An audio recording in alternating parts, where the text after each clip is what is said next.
The views and opinions expressed in these historical letters that may contain vernacular used in the World War II era, the post-war era, and the Cold War era do not reflect the views and opinions of any of the individuals involved with this project, including, but not limited to, the podcast's creators.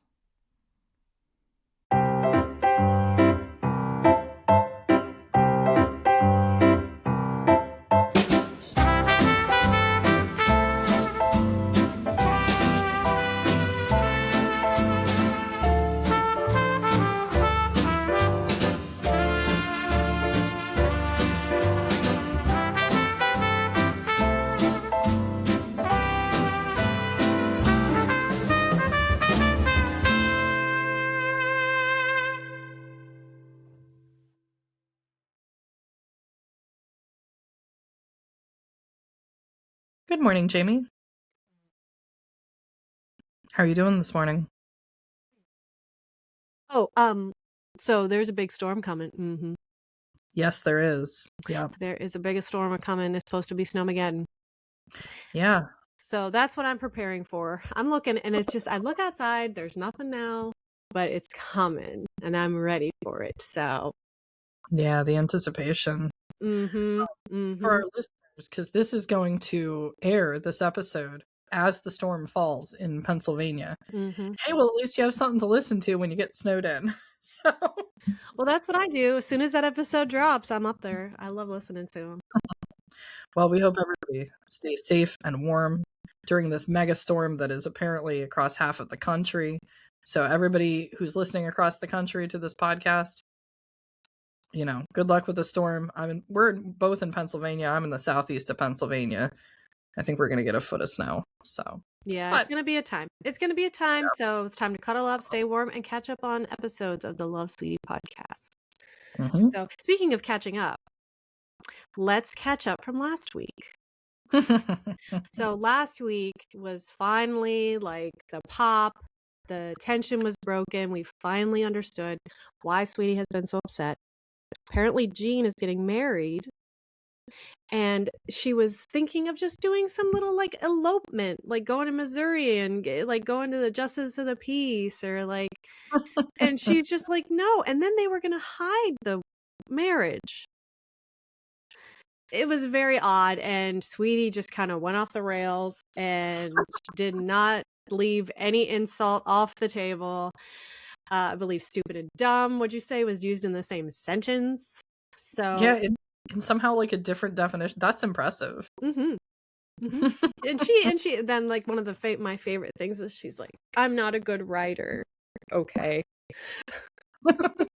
But we left with we hadn't heard anything. It was the last thing was a postcard, right? And it was just G-Mom was in the hospital, or she'd gotten out of the hospital, and Mrs. Brown was still in the hospital.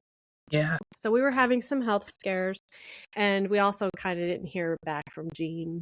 So yeah. We're not sure what's going on with that.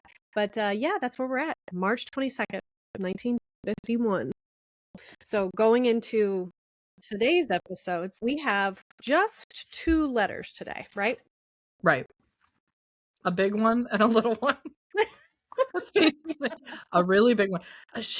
I'm really tempted to call it a mega letter. Mm-hmm. It's almost right there. So yeah. And then she's going to get a little tired by the time she gets to the second one. So it's going to be a little smaller. But yeah, we pick up about a week later from the postcard.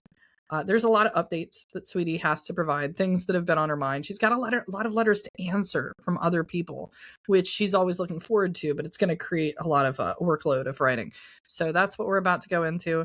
Hey, everybody, please like, share, and subscribe to the Love Sweetie podcast on YouTube. Click that bell icon to get reminders about new episodes so you get the notifications. If you're listening on our audio channels, we've actually got some new listeners on the audio channels. I noticed in the past week, listening on things like Spotify and Apple Podcasts. You guys know what to do. Please make sure you're following, leave a review if you can. And of course, check out our website at www.lovesweetiepodcast.com. There have been some new pictures and things updated onto the website. So check out those photo albums, especially if you're on the audio channels. We will be posting a photo from today's episode into the County Line Road album. So you'll find it there. But that's about it. Jamie, I think it's time to dive into Mega Letter from March 30th. County Line Road, Hatboro, Pennsylvania, March 30th, 1951. Dear Mama, Papa, Jean, sisters, Florence, and Franks. I wrote a postal card to the folks this morning, but missed the mailman.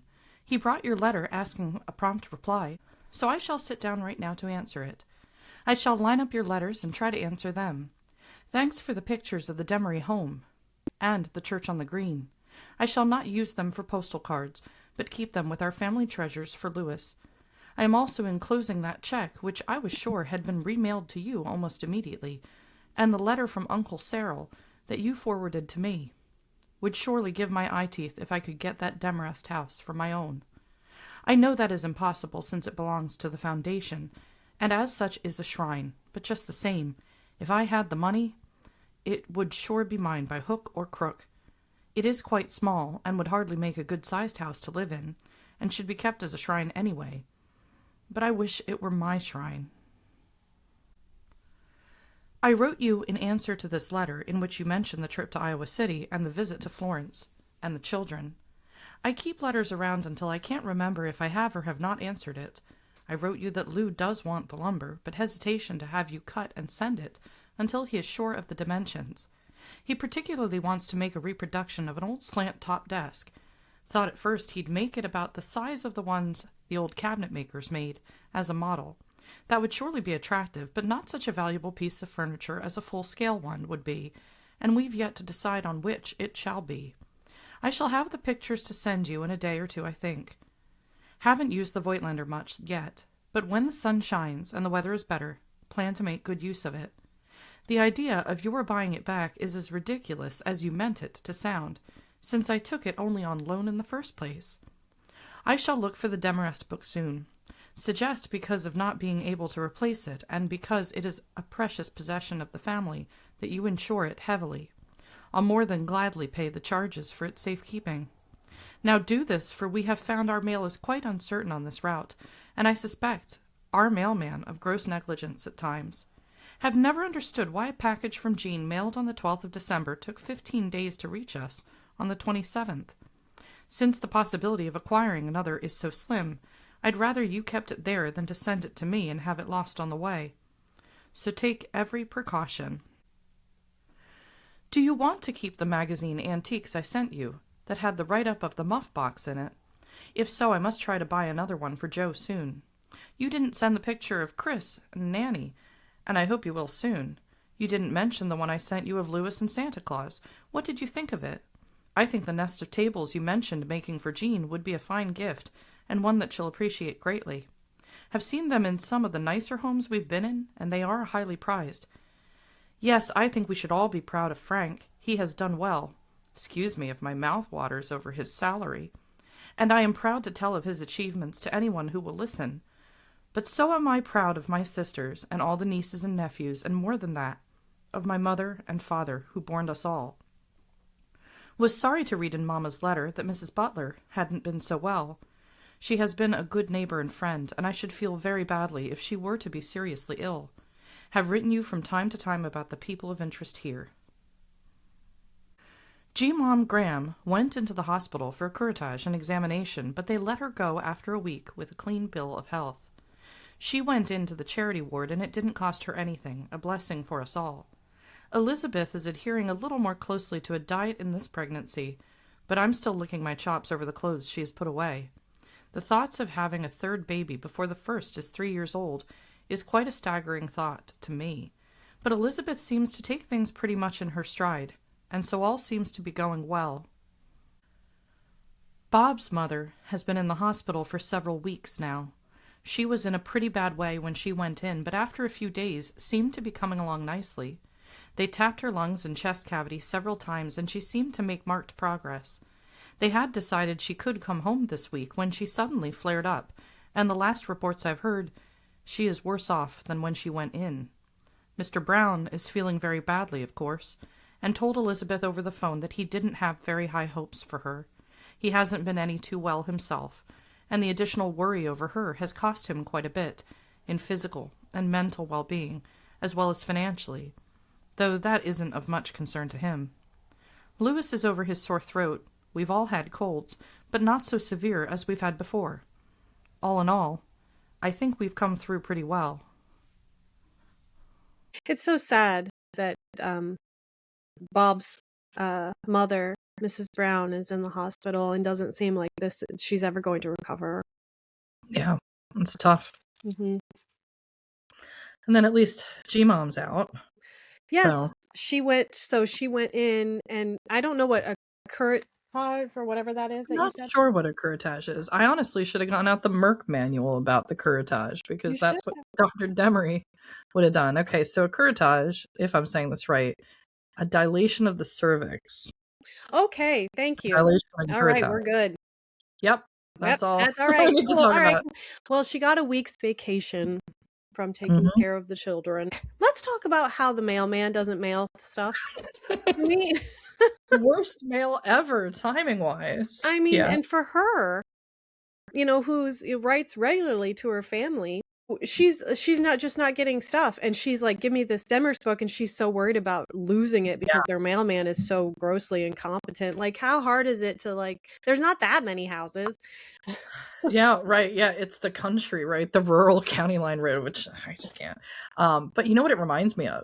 Early in season 1, Chester was writing letters to Frank in the South Pacific during World War II, and he was seeing how long it was taking the letters to get from Iowa to the front in the South Pacific, and I'm pretty sure it was shorter than that. So yeah, that's really funny that so your memory got jogged from previous episodes too, because as we were was playing, I was like, remember when she had to borrow Dit's typewriter? Mm-hmm. Remember when she had to handwrite these? And now she's got her very own typewriter. How far have we come? Yep. That's so nice. But so Lewis seems to be doing well. I love how she threw that thing in there, how she's grateful and proud of her entire family. That was very sweet. Yeah. So pretty standard stuff, I mean, I'm not exactly excited about poor Mrs. Brown. But, right. But yeah, kind of everyday, day-to-day whatnots. There was one more thing I wanted to call out about this first portion of the letter, though. So in this, she mentions the Demarest family home. She mentions the shrine, which she'd like to have. And so I think I wore this necklace that I'm wearing in this episode, in the past episode, and I try not to wear the same necklace, episodes back to back. But when I remembered that this part was in the beginning, I'm like, well, I have to wear this necklace. It's actually one of the necklaces on the website in one of the items. This is Sweetie's Huguenot cross. And I'm wearing it because the Demarest, when they came over, they were fleeing religious persecution. They were Huguenots that came over, and they crossed over into New Jersey, which is why that Demarest home, Sweetie's name, of course, being Demaree, the variant of the name, the Demarest home is in New Jersey. So that's what she's referencing. She would love to own that shrine. And wouldn't you know, I was tracking our audio downloads this past week, and I can see the locations of where people are downloading. Can't see anything else. And there were a lot of downloads from North Bergen, New Jersey, which I know is the county where the Demarest family home is. So I'm just wondering, for that listener, if you're listening to this episode at whichever point you happen to be listening, are you related to the Demarest family? Because anytime I hear Bergen County or Bergen, New Jersey, anything, I see you. I see you there. And I wonder, did you stumble into this podcast because all of a sudden the Demaree and the Demarests are being talked about? If so, hey, let us know that you're listening. It would be great. And, it's all extended family. So, and if you are on the audio channels, yes, I'm wearing the Huguenot cross. So that's for you. We can see these things. But I wanted to bring that up because it's an interesting history. And that can still be toured today. I believe the Demarest family home from the 1700s. It's a good representation of early colonial life. So if you're in New Jersey, there you go. Sweetie's a relation to that house. And if you're a listener, go tell them about the podcast up there. But I somehow suspect they might have figured it out at this point. So anyway. I'm glad that Frank has doctored your TV set for you. We had some trouble with ours. Lou found it was a bad tube that he replaced, but we still have a fine pencil-lead thick but white line smack across the middle of the picture horizontally. He has taken out several tubes, carried them over to the base to have them checked, and found them all satisfactory. except the burnout one, and so we do not know what is causing the white line, and hesitate to have the TV repairman call at the house at $5 per visit. I did receive the long letter in which you mentioned the purchase of the lathe, but you did not mention anything about our getting it from you until the short letter of March 22nd, in which you enclosed the picture and chided me about not answering your letter about it. I have the others before me to prove what I say. You did not mention anything about it other than that you think it would be ideal for the kids. And in the short letter you roast me good for not answering your question. Lou and I had something of a row over it too, and I'm glad I've got the letters at hand to prove what I say. Now you did mention it in an earlier letter. I apologize to you and Lou both. I've already written you on the card which I'm enclosing with this letter that both Lou and Louis do want it. Lou has always wanted a lathe that we couldn't afford to buy, and while Louis isn't at all sure what a lathe is, he wants it, and Lou has said he'll teach him how to use it and not abuse it. We do accept your offer, and it will surely be the thing he needs to make parts and repairs for antiques, as I've mentioned. We shall discuss with you the problem of getting it here, when we can talk that over. I'm sorry I didn't write to you about it before this, but I didn't understand you were suggesting we take it. We shall accept. Enthusiastically. Can we pause here for just a second? Mm-hmm. She and Lou got in a fight because she didn't realize that Chester had written that to her, and then she went back and looked and she's like, you know what? I was wrong and I apologize. Mm-hmm. Yeah. She is great character. I just love her. So I love how she's like, whoops, my bad. Yeah. So that was really fun. But yeah, I wanted to call that out. While we're paused on this screen, can we talk for a moment about little Louis being like, I don't know what it is, but everyone's so... Because he's hearing like this row, and he's like, it must be so amazing. So I want it too. I wonder what he thinks it is. Yeah, what could be going through his head? What could Grandpa Demaree have? I mean, think about the things he's gotten from Grandpa Demaree, who calls him, of course, Lacey. The last thing that he sent him was a toy air rifle. That's right. He's like, a lathe. It's got to be so awesome. Yeah. It could be so cool. Your letter this morning told of Frank's snowbound visit, and I'll bet my bottom dollar you were out begging for more snow to make the visit longer still. I wish we could have seen the kids and hope you took some pictures to commemorate their visit and also to send to us here, that we might have visual proof of their existence. The little picture of the three that they tacked on to their Christmas card isn't satisfactory, and we'd like to have some more. Your most recent letter, this morning's. We did receive the long letter you wrote in which you mentioned the purchase of the lathe, and I have now found the one in which you suggest that we take it, and the one in which you roast me for not writing, and now this one. We do want it, and hope we aren't too late to accept it. We heard over the radio about this last big snow you've had to contend with, and I hoped you weren't out shoveling snow or digging out of a snowdrift somewhere. We are having lots of rain and lots of mud, but it still isn't any too warm either. We've several robins around. My little blue glory of the snow is in bloom, and I was boasting to Mrs. Rieselman about them until she showed me her yellow crocus in bloom. This morning I've a jonquil out, not in full bloom, but pretty and yellow and springy. My hyacinth have some nice buds on them, and it won't be long until they are blooming too. The Easter lily I bought from Henry Field didn't even show a leaf last year, but is coming up now. I forgot to cover it, and it got frosted on a cold night. No doubt that will slow it up, but there are a few green leaves inside the brown frostbitten area, so I hope it isn't lost entirely. Don't expect anything from my iris. I dug up some rotted bulbs and replanted some that looked as though they might be alive, but frankly the prospects are mighty dismal. If you think my writing a letter would spur them on to a reissue of the Demaree book, I'll be glad to give it a try. I made a mistake in getting my carbon paper turned wrong. I'll send the first copy to Mama and Papa, and the rest of you kids will have to use a mirror. Those things happen, you know. I believe I've answered this last letter pretty well already, about the lathe, etc. Hope you'll not be provoked with me any longer over it. I hesitate to buy the ducks for Louis with the dollar you enclosed, at least not just now. They couldn't live outside on this wet ground now. But he has asked for ducks from time to time, and I am greatly tempted to risk buying them. May when the weather grows a little warmer. I've been putting a little money aside for him, and every time anyone gives him any money, I've put it aside and hope to have a little nest egg set aside, even if it amounts to no more than a yolk of one egg. The nest egg, I mean. He is quite a boy, and a lot of fun and surprises. He is much interested in the lathe.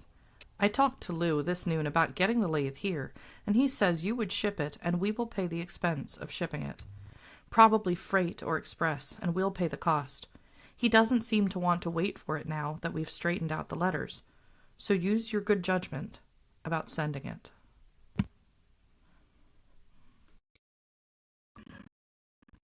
All right, and I wanted to start just with, because some of our listeners might not know what a lathe is. So I just wanted to spell it first of all. It's Lathe for our audio listeners here. It's a heavy piece of equipment. This would require freight to be able to send it over. But yeah, it basically, there's like, you rotate around something and you can cut and drill and all this kind of stuff. So that's why Lou Sr. would like to have it. But it is a heavy piece of equipment.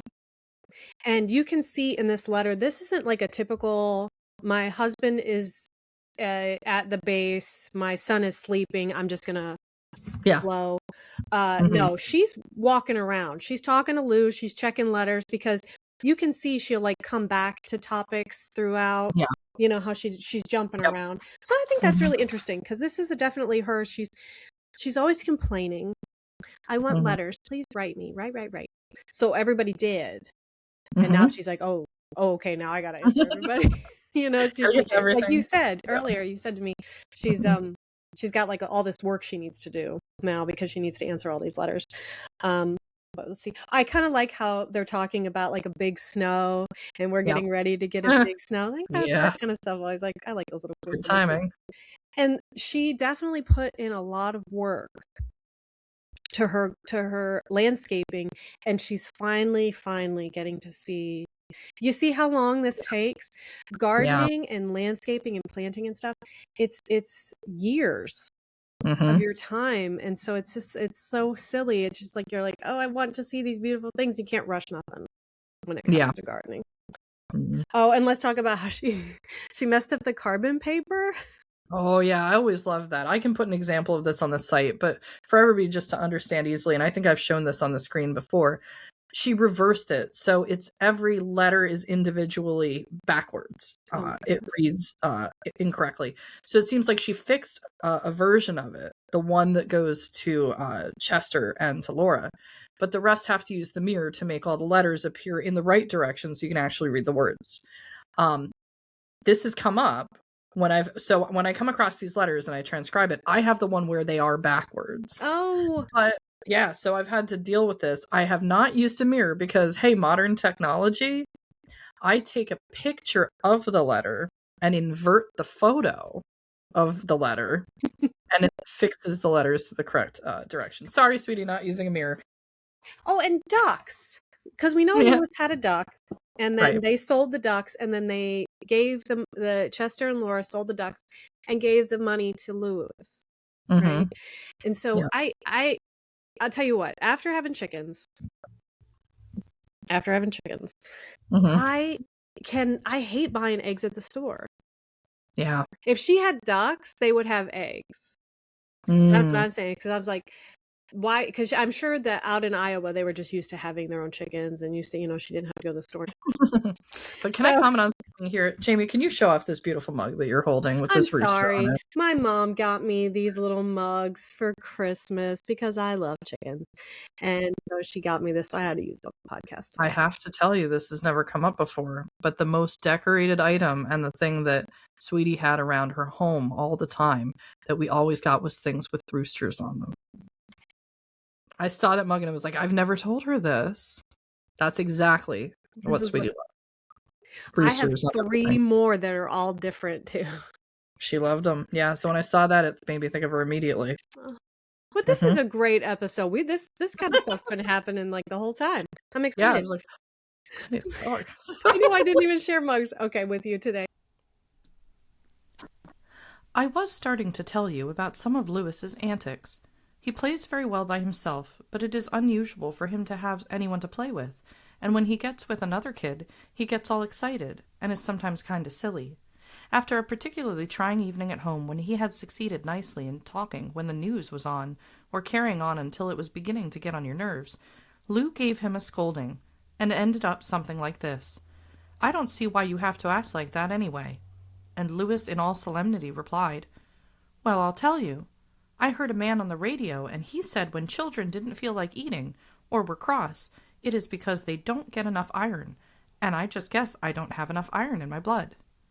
How Lou managed to keep his face straight, I don't know. I was in the kitchen at the time and grateful for it at the moment. He doesn't miss anything, and we are discovering that we have to watch what we discuss in his hearing. He does use fairly good judgment in repeating some things, but got me in trouble the other day at Elizabeth's.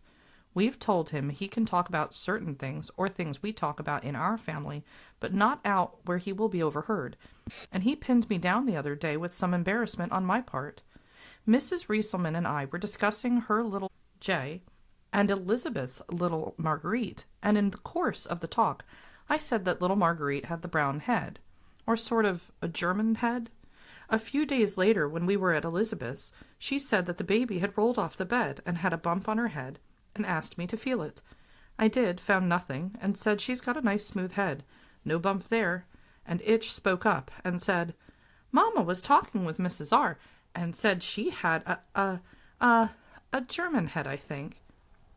I could have throttled him, tried to pass it off with, "Oh, he means I walked in and said to Jay, 'Hello, you little Dutchman,' and changed the subject as quickly as I could." Don't think Elizabeth fell for it either.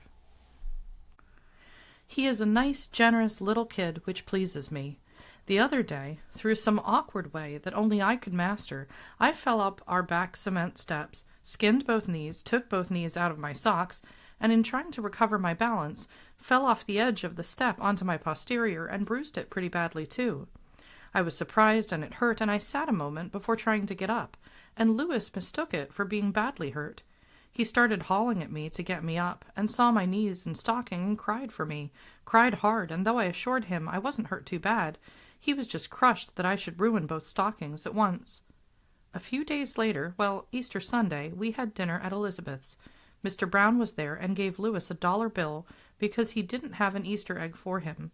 They had last year, but with Mrs. Brown in the hospital, they didn't get him one.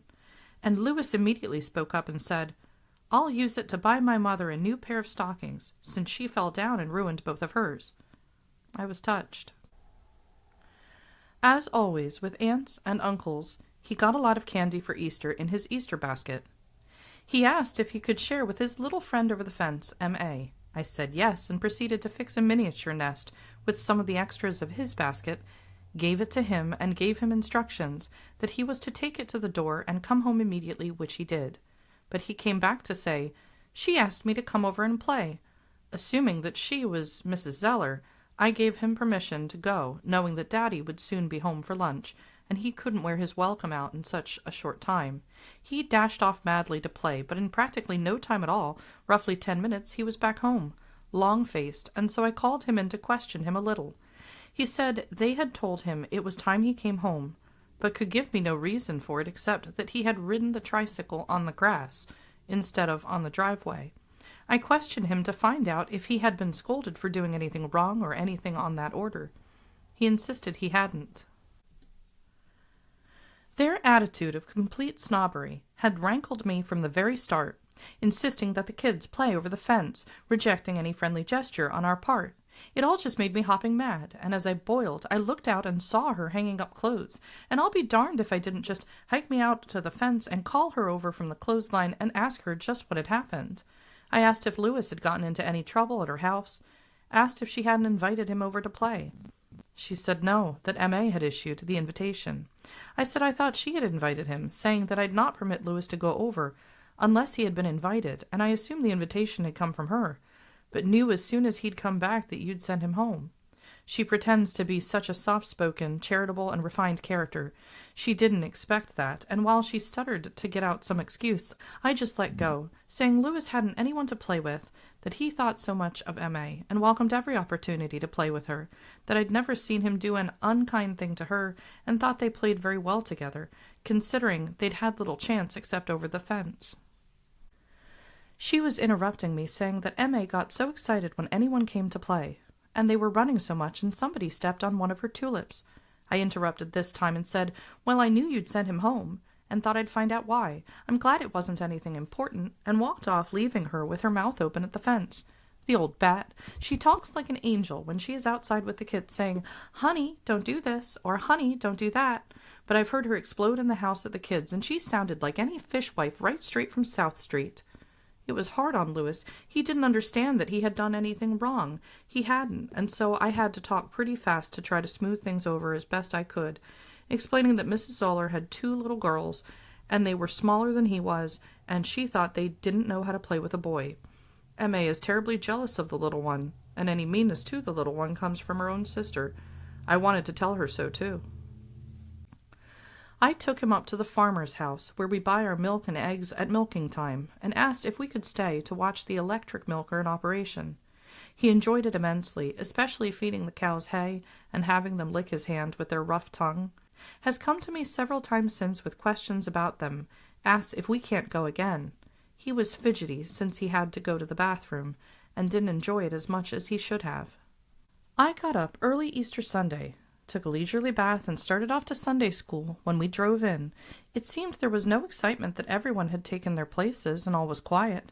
Just as we got out of the car and started up the steps, the secretary came out after collecting the cash. I asked, "Are we late?" He said yes, and sort of grinned. I said, "What time is it?" He said 10 minutes after 10, which made us roughly 40 minutes late. I nearly died, but took Louis on in to find the Easter exercises in progress.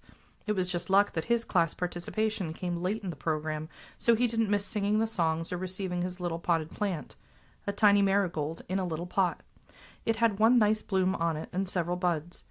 Some harebrained goofball gave him a healthy shove and broke the stem on his 1 nice bloom, and the blossom hung sadly. He insisted something must be done about it, and so with a toothpick and Scotch tape, I made a splint for it, and it is doing fine. We are going to have at least 3 more blooms along with the 3 on it now. On the way home, still fuming at being so late and unable to understand what happened to the clock, I remembered that Lou had done something with the wiring in the cellar the night before, and while our electric clock is self-starting, it isn't self-setting, and we both forgot to do it. Okay, can I just say, I think like the symbol of this episode is this little tiny marigold with a toothpick connected to its stem with a piece of Scotch tape. Like there's hearts. There's just like this little image of this tiny little flower, but it's doing well. It's doing well. She was able to fix it. Mm-hmm. I like how she's like, here we go. Yep, there we go. Sure. I hope it worked. I hope it worked. And that's really sweet. It's kind of funny that she was late to church. Leisurely take a bath, blah, blah, blah. Let us talk about the neighbor. Yeah, finally. Oh my gosh. So this snob, Mm-hmm. this hoity-toity, I'm too good for you. And she clearly has an obsession with her image, which is kind of funny because Sweetie doesn't think anything of her. So, right. But so I like how she really kind of just like, you know what? Oh, good. It's not important. That's what I thought, and walked away. Oh my goodness. The one line that I think is like the ultimate was, and I have to reference because I want to make sure I get this right from the line.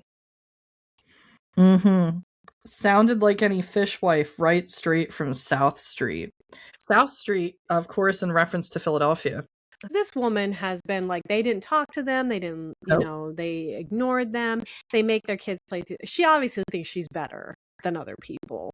That's right. And she could have a friend. Yeah. And they have kids about the same age. Like, this could have been another friend. They did the one nice thing. I'll give them credit where credit's due. When there was the big storm, I think they loaned them like a kerosene lamp or some things like that. And then they went off to other family. They didn't stay through the storm in that area. Outside of that, that's like the only main thing that we've seen them do. Clearly, she thinks Louis stepped on a tulip, and that was enough to not let the kids play. She was looking for an excuse. Yeah. She was looking for an excuse to be like, oh, I don't want him here. Which is absolutely fine if you want to be that way. Like, I mean, she's got Mrs. Rieselman. With regards to Mrs. Rieselman, I'm glad we're bringing this up because another photo surfaced, and I think this is a perfect time to bring up that photo. We have to show this picture, and I was so glad this picture came up. Oh my goodness, Lewis is so tall. Like, I didn't even realize he's going to be 6 at the end of the year in 51 because we're just still in March. So, Yeah. or towards the end of the year. Towards the end of Yeah. the year. But so we had the picture last week, right? Yeah. And so this has got to be Mrs. Rieselman. And it is Mrs. Rieselman. My dad has confirmed, absolutely, this is Mrs. Rieselman, and I'm so glad this picture survived from this time period of when they're at County Line Road. This is the Rieselman's property, because you'll notice the water pump on the right side of the photo. That's what the Rieselmans had. So we know that this is happening on the Rieselman's property, whatever this is. And then we see the dog again, the collie dog that we saw in the photo from last week. And something I think jogged my dad's memory, because he listened to episode 90 to last week's episode, which is a great episode if anybody missed it. But he's like, Bonnie, I think that's Bonnie. So there had been a reference we didn't quite understand in last week's episode. He thinks Bonnie was the collie dog that appears in the photo, that it was the family dog of the Rieselmans. It says, but he grieved for Bonnie as though she were his own. So clearly that's not their dog, but he has a lot of familiarity with it. Yeah, and this is like, you can see Sweetie too. You can see how little. And you can see how the little baby that Mrs. Rieselman, because when they first moved in, she found out she was pregnant. Remember, she's got 2 teenage boys. Yep. She's in her 40s, and then she found out she had this little bundle come in. See, clearly Sweetie is awesome and loves people in the neighborhood. Yeah. And another thing, they go to the farm. They went up to the farmer's house, probably Mr. Orley. Probably. And that's where they bought their milk and eggs. So I was like, remember how I was like, if they would have had ducks, they'd have eggs. Now she's got access to fresh eggs because he's right there. Isn't that cool? I just love that about this time period. People really, you didn't go to Walmart and buy all your stuff. You went to the farm to get your milk and eggs. You went to the butcher to get your meat. You went to the farmer's stand to get your veggies. Right. You could just, it wasn't like just like a one-stop shop. You had to travel. It was kind of cool. And I feel like we're getting back to that too. Wrote and told Papa that at our antique dealer friends I came upon a framed picture of some ladies in formal and evening wear fashions of 1871, a picture from the Demarest Family Monthly magazine. Recognizing the name, I knew I wanted it, but it had a price tag of $5 on it. I picked it up to examine it, turned it over, and found the picture had been folded to fit the frame, and there was no backing sheet or dust protector on the back, and so I decided I'd try a few tactics to try and get it. I let him see me looking it over, and when he approached, I asked if the price was based on the frame or on the print, and he said both, that Charlotte, his wife, had bought it, and was quite fond of it. I said I didn't care for the frame at all, that it had obviously been painted by an amateur, since it was clearly a sloppy job, and while I did like it, I wouldn't pay that price for it. The picture obviously didn't amount to anything, or she wouldn't have folded it to put it in that frame. Asked if he couldn't sell the frame separately, and by then he was thoroughly confused as to whether I wanted the frame or the picture, and I meant him to be. He decided he hadn't better sell it until he had talked to Charlotte, and she wasn't there. So I waited a week and then went up again, and when he said yes, he'd sell the frame separately, he made a mistake in saying Charlotte cared for the frame, that she didn't particularly like the picture, and then I pounced. Well, I don't want the frame. I was interested in the picture. I'm glad she didn't care for it, and wound up getting it as a gift. I've got to find a frame for it right away, as it was already damaged at the edges, and folding it twice didn't help it either, and to preserve it, I've got to take care of it. But plain as day, and right on the front it says, Demarest Monthly Magazine, 1871. We follow as many sales as we can manage, and some of them have been good. I'm sending a clipping of one we attended to the folks. They can forward it if they want to. I needn't say that with those prices, our buying was indeed limited. However, you'll see in the clipping where some chairs went for $40 apiece. They were a set of 4 Windsor side chairs, perfectly matched, and believe it or not, a dealer paid that price to get them. He'll probably resell them for approximately $200 for the set. But the surprising thing is that they compare favorably with the set of 4 we found loaded down with paint at a less publicized sale, and we got our set of 4 for $26.50. We also got at that sale a small pewter Betty lamp for $3.50, which we are going to take to the museum, to the curator of decorative arts, to get his appraisal. I can hardly describe it to you. It is an interesting piece, though, and it was just luck that we got it. I don't believe anyone else knew what it was. We got a Currier and Ives for 25 cents, too, and a lady next to me said in anguish, "Where was I when that went?" I said, "I don't know, but I'm glad you were." That is something that you might watch for out there in some of the old houses and homes you get into. This stuff gets under your hide, and once you get into it, it is just like itch. The more you scratch, the more it spreads and covers a greater area. I took Lewis and went to a farm sale where only machinery was advertised in the hopes that something would turn up, and it did. I got an old parasol and a clock from the bottom of a wagon in the barn. People just guffawed at me when I bid a quarter and got them both. They didn't know the clock cabinet or case was walnut, that all the works were there, even to the pendulum. The parasol is nothing, but the clock is good. It is a cheap clock, and it looks as though the face has been replaced, but we can find an old face somewhere and have something. I also found an old harness bench that I could kick my fanny for not bidding in. It went for $1. My bid would have been $1.25, but of course I'd no idea how high he would have gone to get it, and so I let it go. But it would have made a fine lamp, had good pegged legs, and I'm sure mad at myself. I did get, though, 2 old bamboo plank bottom on the Windsor type. One is good only for parts for $1. That is $1. And another is in good condition for $1.75, which can be resold as it is now at a good profit.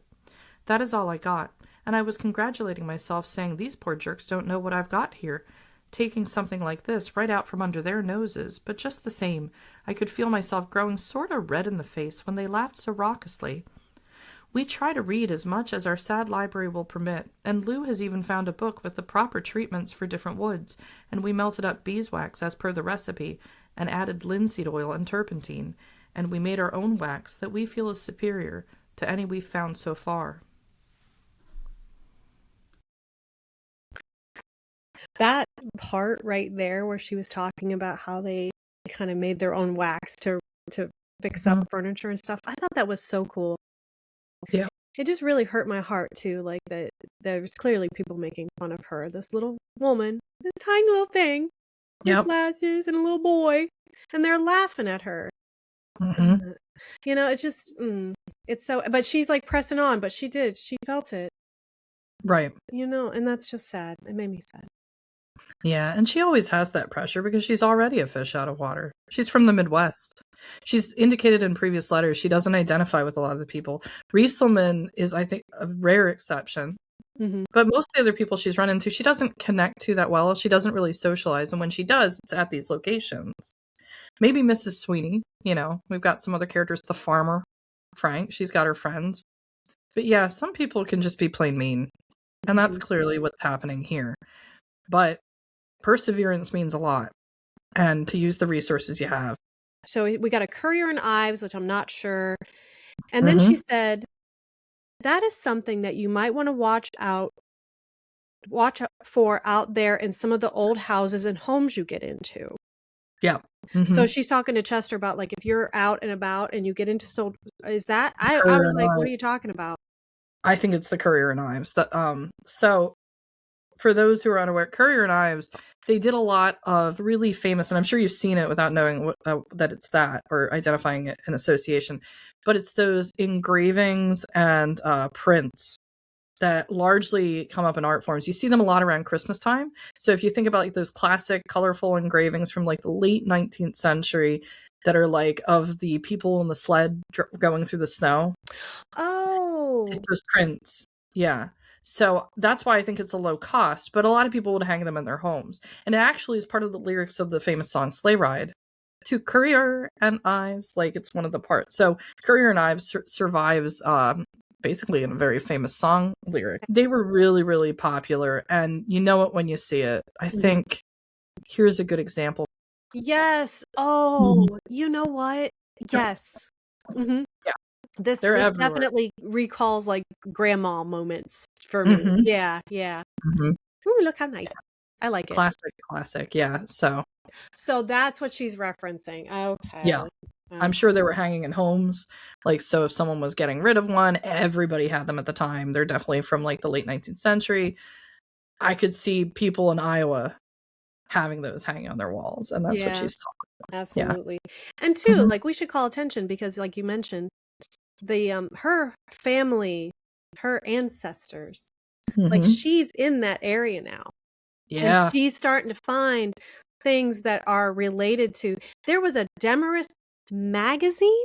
There was a Demarest magazine. Now, Why was there a Demarest magazine? Were they that, like, I don't think I have that one that she's talking about, but in the collection I've been going through of artifacts, this looks very suspicious to be one of the related types of documents. This is Demarest with an O, but it's the same. You can't hear you because you got your. See what I'm saying? There you go. Yeah, there we go. Okay. Better. This is a circular for the Demarest, which must have wound up in their collection. This one's dated 1864. The Demarest, New York, Illustrated News. The Demaree family, the Demarest, did very well in the New York, New Jersey area. So, yeah, the family had a published circular at the time, and that's where this picture is. So she's after that picture in the frame because she's a family member. And that might be I'm assuming that's completely unbeknownst to the seller or the gifter. I think he gave it to her because her last name's Graham. Probably didn't tell him, I'm a Demaree. Of course I want the picture there. And it's going to wind up back with Chester. But it occurred to me, I was going through the archives, and that was a good example of another publication that's clearly most likely related to the same family. There was a lot published. That is neat. So she really comes from a family. So was it typical for families to have published? No. I think it kind of started because the main ancestor to the Demarest family was a judge. So they already reached like a high level of society in the early 1700s, and then they expanded from there and across the country. The Genealogical Society was going for quite a time. I don't think there's an online presence now on social media trying to get it going again. I don't think there are meetings, but there used to be reunions and meetings during Chester's time. And Chester eventually actually establishes himself as the head of the Iowa chapter of the Demarest Family Association. It's basically, I bet it might have been a party of one, but like he's representing Iowa for that group. But yeah, I'm sorry. The idea of Chester just sitting in his like wood shop going, I'm going to call this meeting to order. Yep. You know he would. So I just want to say that Chester Demaree is the best doctor in the whole world. Does everybody agree? A motion that I'm awesome. I'm sorry. But anyway, that really, I think that's hilarious. I think he would do that too, just to be like, and he would be so very proud of himself. Yeah. But yeah, so that's cool. Like I just like the more that we're learning about the Demarest family and the more that it's coming up and she's finding these little tidbits, it's very funny to me that she like came from Iowa to this particular area now where she has access to a lot more of her family history. I think there's like little things coming up because when you think about it, having a circular and having like an enshrined family home and having all this stuff, clearly they were there was like a more famous, more well-to-do, like elite members of society, you know, it was like high up. And now here we're kind of seeing, I don't want to say the downfall, but the inevitable ending of cycles, the inevitable conclusions of things where a lot of that is lost. A lot is. Oh my gosh, yeah. It really is a tragedy. And it's largely because up until about World War II, most of the families all stayed and lived in the same area for generations and generations. It's only about in the 20th century that people start to move to other states, and now it's all the time. So the separation of the families just by geographic location is one of the things that contributed to that occurring, as opposed to like, oh, all your cousins are down the street and all of like your extended families down the street kind of stuff. Do you remember when Chester bought the farm and he talked about it being there for 100? He even foresaw the end of that. Before it even began. So it's just, I think it's an odd coincidence that she should come to this area at this time. It just feels a little bit maybe predetermined. You know what I mean? Fate. That should bring you up to date fairly well on most everything. Now I'll take the time to go through some letters and answer a few questions individually. Sister, I always enjoy your letters and the newspaper clippings you often insert. We are still avid TV fans, but I believe the UN telecast and the recent Kefauver crime investigations still rate highest with me. We'll enjoy hearing of Em's birthday party. I'm sure it will be lots of fun for her and you too. Maida wrote of their parties for the kids, and I could almost enjoy them myself. Maida, I am sorry we did not receive the box and birthday card. It is, as I've said before, I don't know where the blame lies, but we've lost more mail since we've been here than I can ever remember before. I don't even get all the mail from Grandma and Elizabeth, and it has scarcely 35 miles to come. What happens to it, I don't know.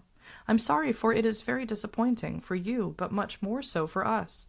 You said you had a few antiques, but didn't go into any detail as to what they are, or where they originated, etc. I wonder if you were worried for fear I'd put the bite on you. Just for fun, write and tell us what they are, where they originated, or in other words, write all you know about them. Florence, I'm ashamed that I didn't write an answer to your letter that I received some time ago. I'm glad the gloves suited the children. I'd hoped to make a pair for each of the grandchildren, but started too late, and then found I couldn't buy yarn to match and had to abandon the idea, but felt I might as well send what I had done. Hope the kids are over their sore throats. We know what that is at our house. But we feel we're lucky anyway. We haven't had any notice of Lou's being shipped out since the initial scare. There have been several squadrons leaving from here, and now they have called in all the Marines, and they are leaving from here, or perhaps have left by now. But as far as these men are concerned, we just don't know. There are times when I get to worrying like the dickens, and then when things quiet down, I sort of get over it. Comes in spells. Jean, as usual when I get this far, I'm tired and about ready to quit without giving your letters a proper answer. I enjoyed the episode of the beans immensely. The mail came while I was hanging up clothes, and I sat down on the steps to read it right then. I started laughing, and Lewis came to see what I was laughing at, and I had to read it to him and laugh some more. I could just picture it. Believe me, there ain't no smell like the smell of bad beans. I went to Elizabeth's on Tuesday, got my hair cut, and she gave me a Richard Hudnut. It is a frizzy in front and not very curly in back, but that may be because I put it up myself. I was tired and just screwed it up any old way to get it done. Hope it will look better after a shampoo. I'm sure you're enjoying your TV, and I'm glad you have one. I know it is great entertainment, but I warn you, don't be finding something to munch on while you're looking, or the first thing you know, you'll be Mrs. Beef Trust like me. I'm most chagrined when Lewis suggests I renew my exercises and diet. I thought all little boys thought their mothers were wonderful. Mine is short critical of me and my bulges. I'm glad you got the TV set. What kind of an antenna do you have? I can't stomach Captain Video and can't bother to watch the fights. But remember, we have 3 stations to choose from, and the fights are there to be watched. But we don't care for them, except for a championship fight, and I even fall asleep on them. 'Tis late, and I must stop now. Besides, you'll all have to read this in shifts. Hope you're all well, and that I'll hear from all of you very soon. Love, Sweetie, Lou, and Lewis. P.S. I came across an offer and had some pencils made for the kids. Hoped to have them for Christmas, as I ordered them in November. I'd decided I'd never get them, and here they are. For financial reasons, had them made for the kids in school. We'll try to get more later for the rest. And mailing them out at the same time the letters go. So watch for them. That's lovely. Yep. So, I mean, these big letters do have a lot of things in them. They do. Just little stories and stuff. I'm wondering if, I know that you've said these letters are typical. Do people like to hear these stories? I think so. Yeah, you think so? I mean, I don't know if because we can only do 2 letters today. Yeah, and that was the end of the big one. That was the big one, yeah. And we had a lot to talk about with it too. We did. Yeah. I'm just wondering if people would like to have like a shorter letter and have some of that stuff edited out or not. I'm just curious. Yeah. Hey, well, give us some feedback in the comments if you'd like the letters to be a little more, maybe, I don't want to say omitted out some things, maybe some updates. They're a little more mundane than others. But I think some of the beauty of it is the mundane because it just represents the different time and how things are different. Like the TV repairman cost $5 to get him to come over if something happened.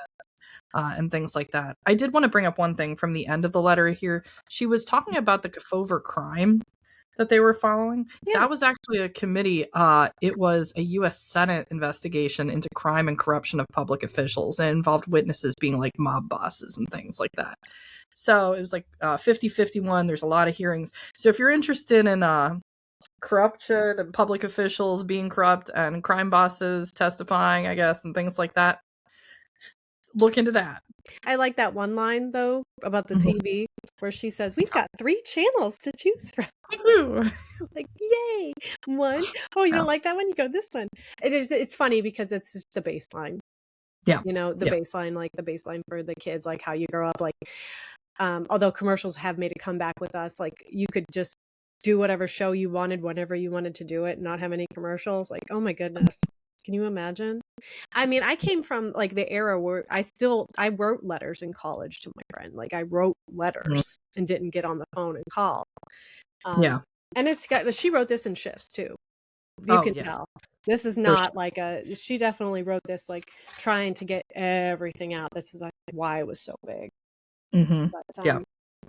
But so we do have one more shorter letter. And this one was written not too much long, like a week later. Yeah, less than a week, actually.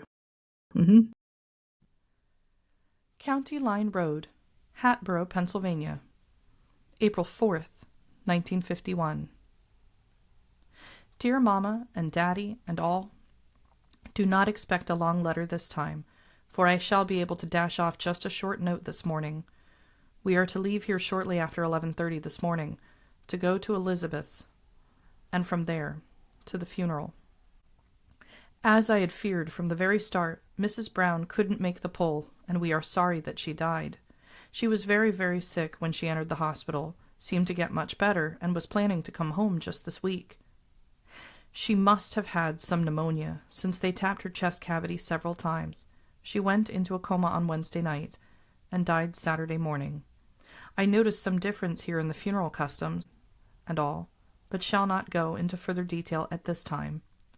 We went down yesterday and stayed for the viewing last night at the funeral home, and Lou is getting off this afternoon to be a pallbearer. We left Louis along with Elizabeth's 2 children, with one of her friends, and this afternoon we will leave them again with one of her neighbors. I am so sorry for both Bob and Mr. Brown, though I must say they are both taking it as well as anyone possibly could. They know that she would never have been so very much better, and both agree that it is best she should suffer no longer. I am always somewhat appalled by death, and couldn't help but be thankful that it was not my own family that had been so touched. She seemed to favor Lou and I over some of the rest of the family. Mr. Brown took their little comforting thoughts calmly. But when he saw me, he put his arms around me and cried. I wanted to write right away and tell you that the box containing the Demaree book and the ones for Louis arrived. The box showed very plainly that it had had some pretty rough handling. The string was very loose and the box lid torn, but I believe the contents didn't lose out. The Demaree book and its 3 supplements were in very good condition, thanks to your packing them carefully. And the smaller books were too. All in all, there was the Demaree book and its 3 supplements and the 3 small books for Louis. If your tally agrees with that, we got everything safely. I haven't had time to look the book over carefully or read it, as I'm going to, since we've been running back and forth, but Louis insisted that I read the books to him, which I have done at least 3 times apiece. I shall take good care of the books, and plan to keep them for a while. However, if you find need for them, write and I shall get them off to you as quickly as possible.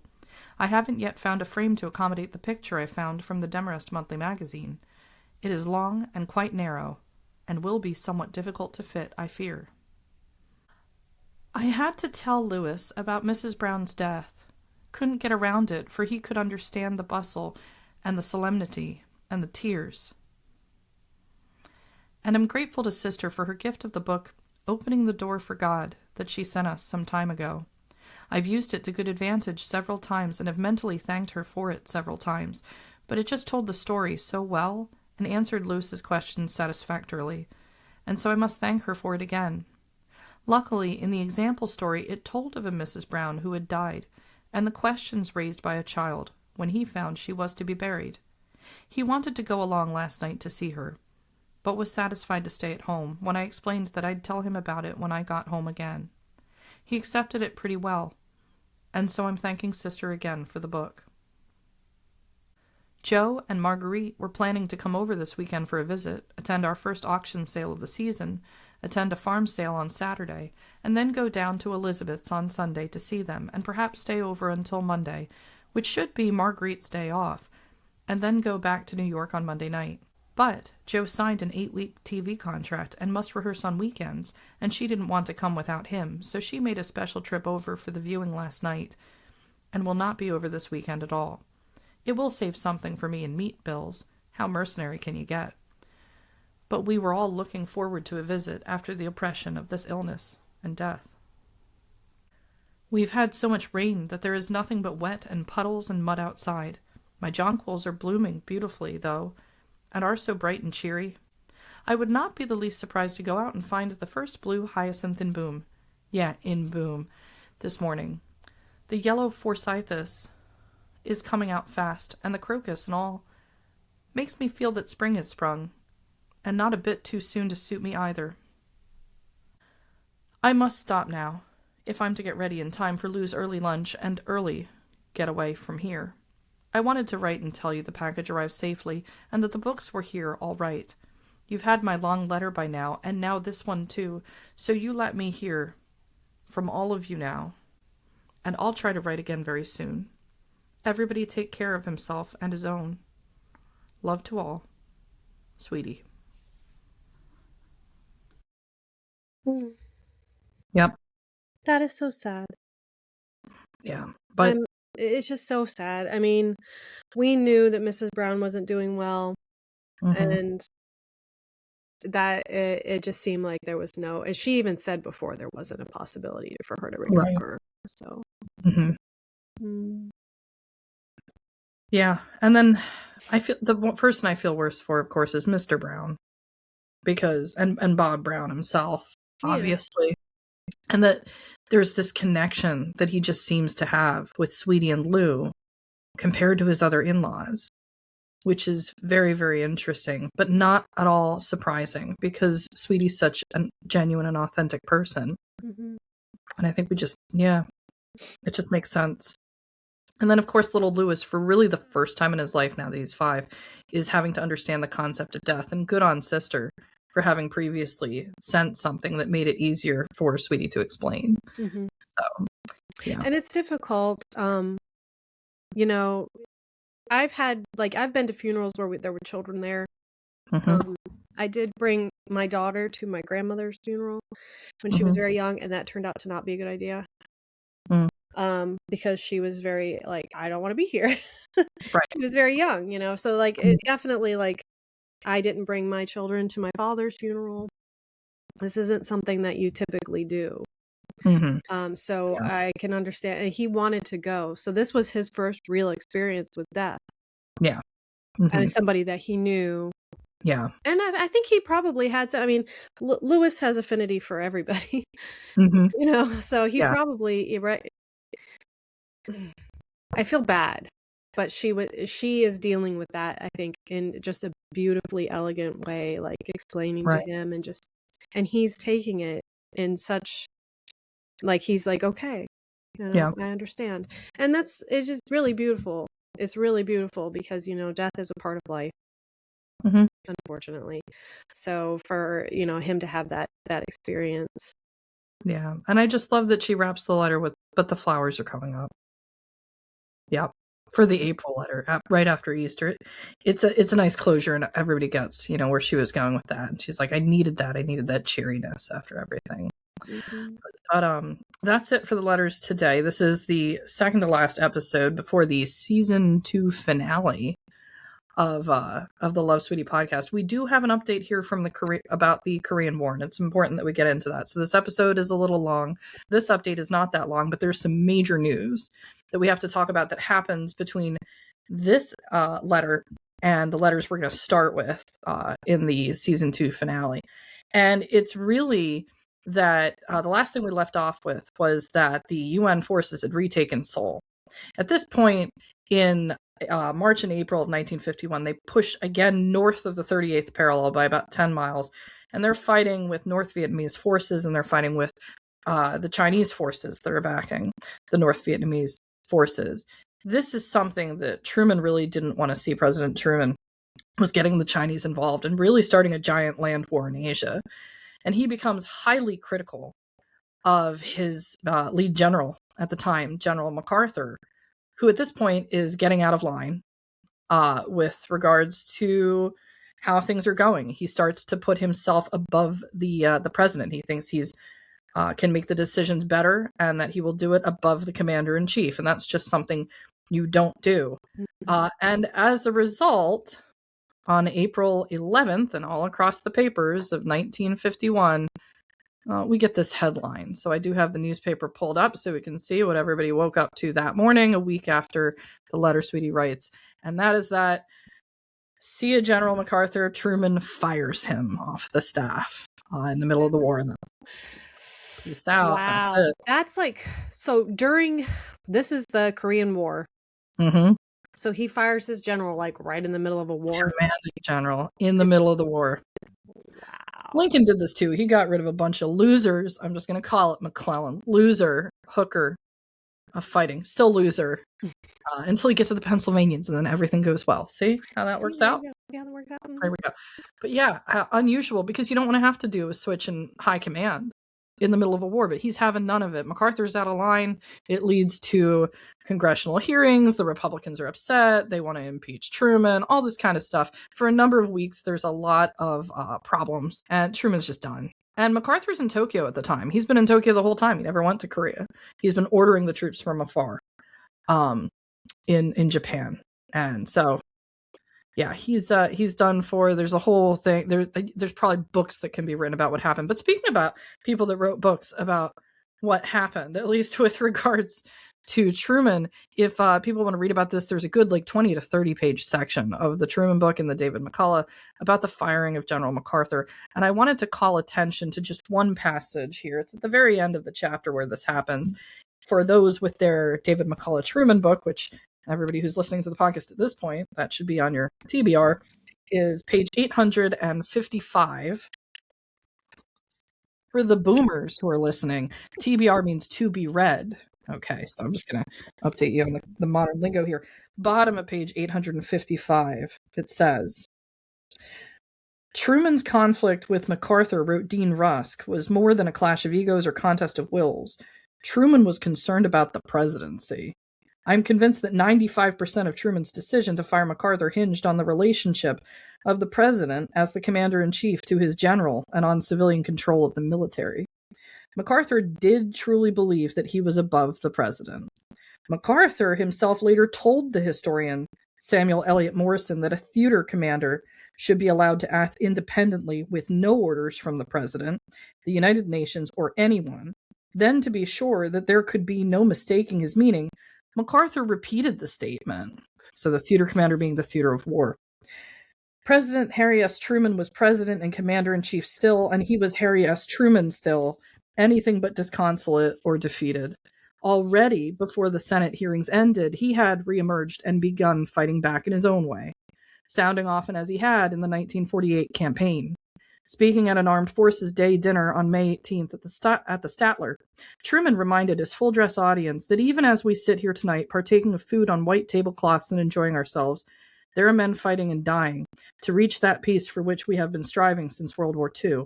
You must quit your bickering here at home. You must quit playing petty politics. Of the war in Korea, he said, we are fighting for time for us. There is always an emphasis on the casualties in Korea, but did it ever occur to you that they will be one small drop in the bucket from one of those horrible bombs of which we talk so much? Think, think, think, he said, his voice low, almost shaking. What a responsibility your president faces. If you would think and think clearly, you would get behind me and help win this peace. It is up to you. If victory in Korea meant risking a world war, a war of atomic bombs, Truman would settle for no victory in Korea. That was the line he had drawn. There was a substitute for victory. It was peace. And he would stand by his policy of limited war for that specific objective. And look at the alternatives these critics have to present, he said in a speech at Tullahoma, Tennessee. Here's what they say. Take a chance on spreading the conflict in Korea. Take a chance on tying up all our resources in a vast war in Asia. Take a chance on losing our allies in Europe. Take a chance the Soviet Union won't fight in the Far East. Take a chance we won't have a third world war. They want us to play Russian roulette with the foreign policy of the United States, with all the chambers of the pistol loaded. This is not a policy. No president who has any sense of responsibility for the welfare of this great country is going to meet the grave issues of war and peace on such a foolish basis as that. In the same speech delivered June 25th, almost a year to the day since his decision to go into Korea, he said, in effect, that he was ready to negotiate a settlement of the war at the 38th parallel. Russia's Deputy Foreign Minister, Jacob Malik, had just proposed a Korean armistice. At Tullahoma, Truman gave the Soviets his fast answer. We are ready to join in a peaceful settlement in Korea now, just as we have always been. And that's where McCullough leaves it. So the opposite is what MacArthur was going for. He wanted to start a big land war in Asia, go against China, use atomic bombs. And Truman is like, that was an exception in World War II. We're not going there. It's irresponsible and petty nonsense to be heading down this way. It's a beautiful quote from Truman, showing just how much he thought and how much he really took home with a lot of things. And it's in parallel to the penultimate episode I was telling Jamie earlier, season 1, when we're talking about the dropping of the atomic bombs in Japan at the end of World War II. And now here's I'm not going to do it. I'd rather lose than do this. And that's that. So. And just to inject a little bit of humor into this incredibly somber topic, when you say he wanted to get into a land war in Asia, I just keep thinking of The Princess Bride. The most famous is never get involved in a land war in Asia. Yep. So that quote from The Princess Bride, he says, the classic blunders, never get involved in a land war in Asia. I'm glad that I wonder if maybe he has, I don't want to say learned his lesson, but is taking the experiences from World War II into this and has, definitely become probably a different person because of it.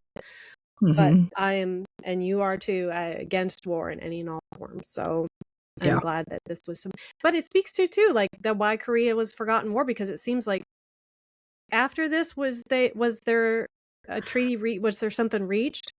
So what happens and why it's going to be somewhat quiet with regards to the Korean War in the coming season, it's a stalemate in Korea at this point for 2 years, and the war doesn't end until summer 1953.